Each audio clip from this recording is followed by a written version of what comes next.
This is the first iteration of our changing to our flapping flyer here.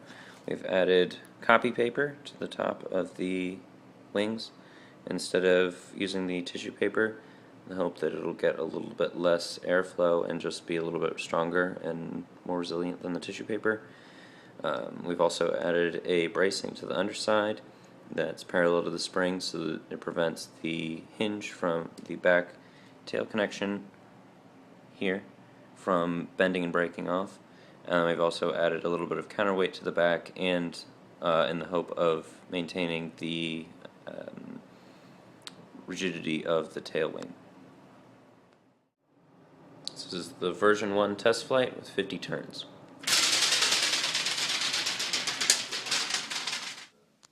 This is the version 2 modification. Obviously we've made the rear wing significantly smaller, and it's also made out of much thinner paper.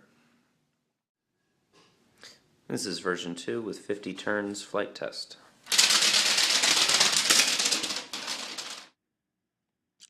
As that last clip showed, this small wing section causes the plane to spiral kind of out of control, and with too much lift there isn't enough rear stabilization. So there's an attempt. We put fin on the back here facing down. This unfortunately caused too much drag, and when it was eventually balanced it weighed way too much and it ended up just falling straight out of the sky.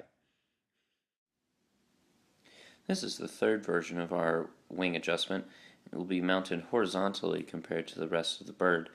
And then you can use this tab here on the back to mount the rubber band to. Probably have to cut a small notch in it to allow for good connection, but we're hoping to reduce the rear lift generated by the rear wing while still maintaining the stability so that the craft won't roll over and then nosedive. This rear wing was never really tested because, as demonstrated with the smaller rear wing that was just shown, there needs to be some stabilization in the rear, and being mounted horizontally it would cause no stabilization in the rear and it would cause the plane to just flip over end over end, which really is not beneficial to us in any way. This is the fourth version of our plane.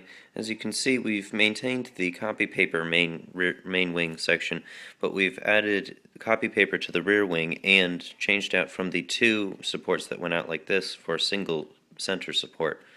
Also, we've maintained the center supporting beam, but we've also changed out the rubber bands. The initial kit provided rubber bands snapped, unfortunately, so we've substituted in two smaller rubber bands that are only single taunt on the mechanism. As this last clip showed, the flyer is really well balanced. Unfortunately, because we had to change rubber bands, it doesn't really have the power that the other ones have had. I believe that if it had the other rubber band, it would be very good, and unfortunately it's just kind of lacking on power. In conclusion, the first and fourth versions of the flyer both were pretty similar in balance and ability to maintain flight. Unfortunately, we weren't able to do a simultaneous comparison with both the same rubber band, so we'll never really be able to tell definitively which one was better. I personally believe that the fourth one was better since it's a little bit lighter and I feel a little bit better balanced. But because the rubber band is so much less powerful than the first version, it's hard to say definitively.